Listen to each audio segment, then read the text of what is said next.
Bulldozer बाबा की ललकार सुन बांग्लादेश में आया भूचाल, अब कट्टरपंथियों पर दौड़ेगा बुलडोजर। उधर योगी आदित्यनाथ ने ललकारा और इधर पाकिस्तान, चीन और अमेरिका की कपकपी छूट गई। बाबा का ये है बांग्लादेशी कनेक्शन, इसलिए बार बार बांग्लादेशी हिंदुओं के लिए दहाड़ रहे हैं योगी आदित्यनाथ। योगी आदित्यनाथ ने अब लिया फाइनल डिसीजन, करने जा रहे हैं ऐसा काम कि शेख हसीना की हो जाएगी बल्ले। बुलडोजर बाबा ने बांग्लादेश को लेकर एक ऐसा एक्शन प्लान बनाया है कि अब चीन, पाकिस्तान सहित अमेरिका के भी पसीने छूटना शुरू हो जाएंगे। लगातार दूसरी बार ऐसा हुआ है जब योगी आदित्यनाथ ने बांग्लादेशी हिंदुओं के लिए खुलकर ऐलान किया है। इस बार बुलडोजर बाबा ने जो ऐलान किया है वो हिंदुओं में जोश भरने का काम कर रहा है। बुलडोजर बाबा के एक्शन प्लान और बांग्लादेश में होने वाले तख्ता पलट के बारे में तो हम आपको बताएंगे ही, लेकिन आप हमें बता दीजिए कि बांग्लादेशी हिंदुओं की रक्षा के लिए बुलडोजर मैदान में आए। अगर हाँ तो कमेंट में लिखिए। दिलचस्प बात यह है कि योगी ही एकमात्र ऐसे प्रमुख भाजपा नेता हैं जिन्होंने सार्वजनिक मंच पर इस मुद्दे पर अपनी राय रखी। ना तो मोदी और ना ही शाह ने आज तक ऐसी कोई टिप्पणी की। ये दूसरी बात है कि जब योगी ने हसीना के निष्कासन और उसके बाद 5 अगस्त को भारत आगमन के बाद बांग्लादेश में अल्पसंख्यक समुदाय की सुरक्षा का मुद्दा उठाया। गौरतलब है ना तो किसी अन्य भाजपा मुख्यमंत्री और ना ही किसी राज्य के नेता ने बांग्लादेश में हिंदुओं पर हो रहे हमलों के बारे में योगी की तरफ से मुखरता से बात की।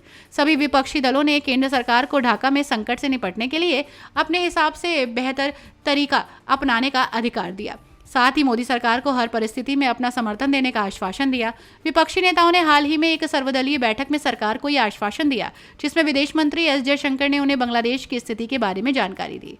प्रासंगिक प्रश्न उठता है, उत्तर प्रदेश के मुख्यमंत्री को ऐसे कठिन क्षेत्र में आने के लिए किस बात से प्रेरित किया जहां उनके राजनीतिक साथी जाने की हिम्मत नहीं करते और जिन्हें वे केवल केंद्र सरकार पर विशेषाधिकार मानते हैं।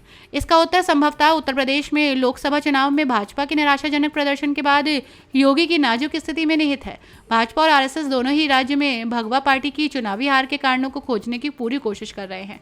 उनके दावे केंद्रीय भाजपा नेतृत्व के चुनावी नारे की ओर इशारा करते हैं जिसमें कहा गया था कि चुनाव में कुल 543 लोकसभा सीटों में से 400 सीटें जीतना है।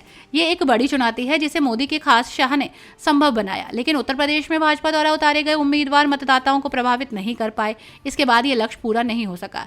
योगी अब पूरी छूट जाते हैं, जबकि उनके विरोधी भाजपा के खराब चुनावी प्रदर्शन का दोष उन पर मढ़ने का प्रयास कर रहे हैं। उत्तर प्रदेश के उप मुख्यमंत्री केशव प्रसाद मौर्य, जिनके बारे में कहा जाता है कि वे पार्टी के चुनाव प्रदर्शन को लेकर योगी से असहमत थे, ने कथित तौर पर 11 अगस्त को दिल्ली में मोदी से मुलाकात की।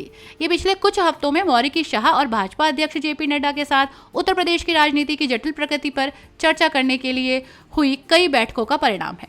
इन बैठकों के दौरान क्या हुआ इसके बारे में बहुत कम जानकारी हमारे पास है, लेकिन जल्दी ही हम आपको बहुत कुछ बताएंगे। योगी आदित्यनाथ की स्थिति को लेकर आपका क्या कहना है, कमेंट में जरूर लिखिएगा। वीडियो को लाइक एंड शेयर कीजिएगा। Bureau report, TNF today.